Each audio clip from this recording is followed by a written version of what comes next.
में वो काशी विश्वनाथ में पूजा अर्चना करते हुए दिखाई दे रहे हैं। न्यू इंडिया कोऑपरेटिव बैंक के पूर्व मैनेजर को हिरासत में ले लिया गया है। हितेश मेहता को ईओडब्ल्यू ने कस्टडी में ले लिया है। तो न्यू इंडिया बैंक का पूर्व मैनेजर हिरासत में ले लिया गया।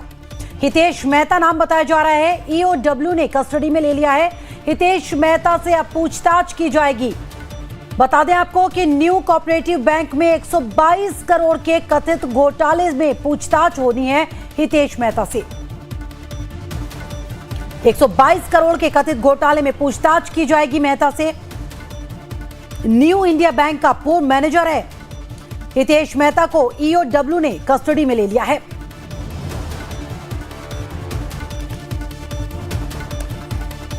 और अभिषेक मेरे सहयोगी साथ जानकारी के साथ लाइन पर मौजूद है। अभिषेक, हितेश मेहता को हिरासत में ले लिया गया, क्या ताजा अपडेट इस मामले में?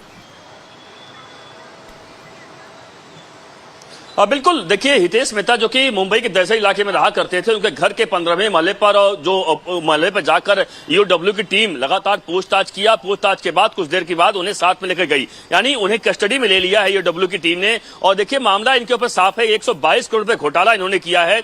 122 करोड़ रुपए जो न्यू इंडिया कोऑपरेटिव बैंक है उससे इन्होंने निकाला है। और कहने के जो बैंक का जो खाता भाई होता है उसमें कहने के छेड़छाड़ की है, पैसा गमन किया है। और यही कारण है कि इस पूरे मामले को जो जानकारी अब सामने आ रही है कि आरबीआई की तरफ से लगातार जानकारियां साझा की जा रही थी, मांगी जा रही आखिरकार पैसा कहां गया। और इसी कारण से आरबीआई को लगा, जो जानकारी अब आ रही है कि यह पैसा लोगों का पैसा है, आम लोगों का पैसा है और बैंक कहीं कहीं गड़बड़ कर सकता है। यही कारण है कि बैंक ने 6 महीने के लिए तमाम पाबंदियां लगा दी है। यही कारण कि तमाम लोगों का पैसा ना डूबे, यह ध्यान रखा गया है। लेकिन इस पूरे मामले पर मेहता को जाहिर सी बात है कुछ देर बाद होता गिरफ्तार भी कर लिया जाए, लेकिन पुलिस अभी पूछताछ करना चाहती है। और पूछताछ करने का मकसद साफ है कि जब ये जनरल मैनेजर हुआ करते थे, इनके बाद दादर और गोरेगांव और कुछ अन्य जो ब्रांच थे उसका इनके पास जिम्मेदारी थी कि पैसा कहां जा रहा है, क्या जा रहा है। और उसमें कहीं इन्होंने गड़बड़ी की है। ईओडब्ल्यू को जानकारी इस बात की है कि इसमें कुछ और लोग भी इन्वॉल्व हो सकते हैं, बैंक के लोग, कोई बड़े अधिकारी इन्वॉल्व हैं या फिर मैनेजमेंट का कोई आदमी इन्वॉल्व है। इन तमाम एंगल पर पुलिस पूछताछ करेगी और हो सकता है क्योंकि एफआईआर दर्ज हो चुकी है तो इस पूरे मामले पर हो सकता है गिरफ्तारी भी इनकी हो जाए। और जैसा कि आप मेरे साथ लौटती हूं आपके पास।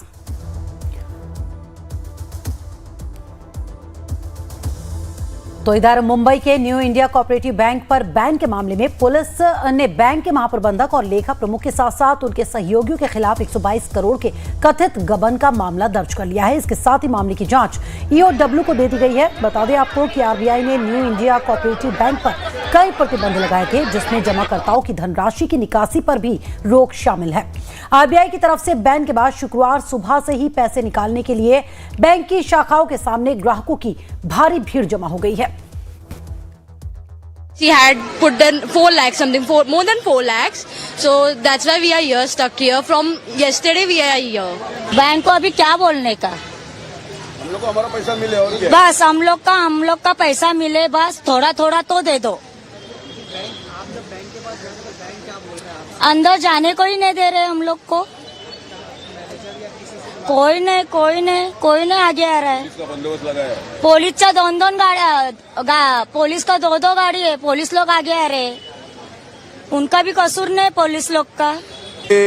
मैं एफडी रखा था बच्चे लोग के लिए, दोनों बच्चे लोग का एफडी है, मेरा भी थोड़ा सेविंग है। ये अभी का नहीं, जो 1980 का ओपनिंग है, ये 45 ईयर्स अगेन 44 ईयर्स फिनिश।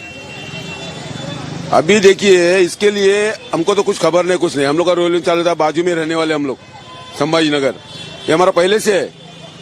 ये एक्चुअली इसके लिए ये होना था, पर ये हम लोग को इन्फॉर्म खबर नहीं, कुछ नहीं। रातों रात ये इन लोग ने, सुबह देखता तो ऐसा लगे ले। अभी मैं कल से सुन रही है, क्या मतलब है, काय के लिए मेरे को मालूम, इसके लिए मैं आज देखने को आई। तो वहीं आरबीआई के नोटिस के बाद से इस मामले पर सियासत भी सरगर्म हो गई है।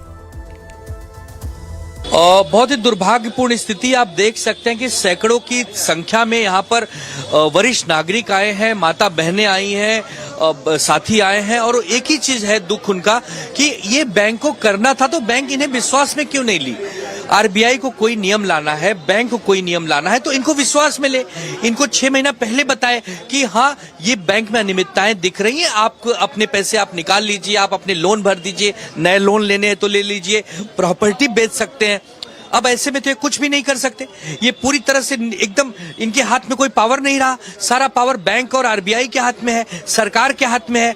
जनता चीख चीख के एक ही चीज पूछ रही है कि हमारी गाढ़ी कमाई के साथ ऐसा सौतेला व्यवहार क्यों।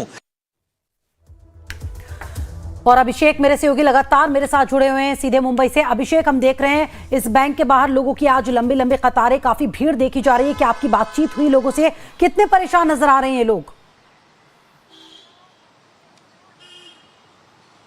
और बिल्कुल देखिए, जितने भी लोग आ रहे हैं, आज शनिवार भी है। आप देखिए कि शनिवार को लोगों को कई बार पता चला कि छुट्टी होती है, लेकिन बैंक चूंकि आज खुला हुआ है और बैंक खुले होने की वजह से देखिए सबको, जितने भी लोग आ रहे हैं उनको अंदर एंट्री नहीं मिल रही है। एंट्री उन्हें ही मिल रही है जो लोग जिनका लॉकर है, यानी लॉकर में जो सामान या पैसा रखा हुआ है वह निकाल सकते हैं लॉकर में जाकर। इससे लॉकर वालों को टोकन नंबर दिया जा रहा है, उसके जरिए वह जाकर बैंक के अंदर जाकर वह पैसा, अपना जो भी सामान है निकाल सकते हैं। लेकिन जो पैसा निकालना है, पैसे निकालने के लिए जाहिर सी बात है कि आरबीआई की पाबंदी है, क्योंकि उनको इंश्योरेंस के स्कीम के जरिए 5 लाख रुपए तक पैसा उन्हें मिल सकता है। उसके लिए उन्हें क्लेम करना पड़ेगा और वो डॉक्यूमेंट जब उनके अप्रूव्ड होंगे उसके बाद पैसा आएगा, उसके लिए समय लगेगा। लेकिन लोग सवाल लगातार खड़ा कर रहे हैं, जिनका एक अकाउंट है, जिनके पास रोज उसी से पैसा काम चला करता था, किसी की सैलरी उसी में आती थी, किसी से उनका घर का खर्चा देना पड़ता था, वह करे तो क्या करे, किसी का ईएमआई जा रहा है। तमाम लोग सवाल ऐसे खड़े कर रहे हैं बैंक के बाहर खड़े होकर कि आखिरकार इस तरीके से क्यों रोक लगाई गई, और रोक लगाई गई तो हमारे पैसे जो हमारे खून के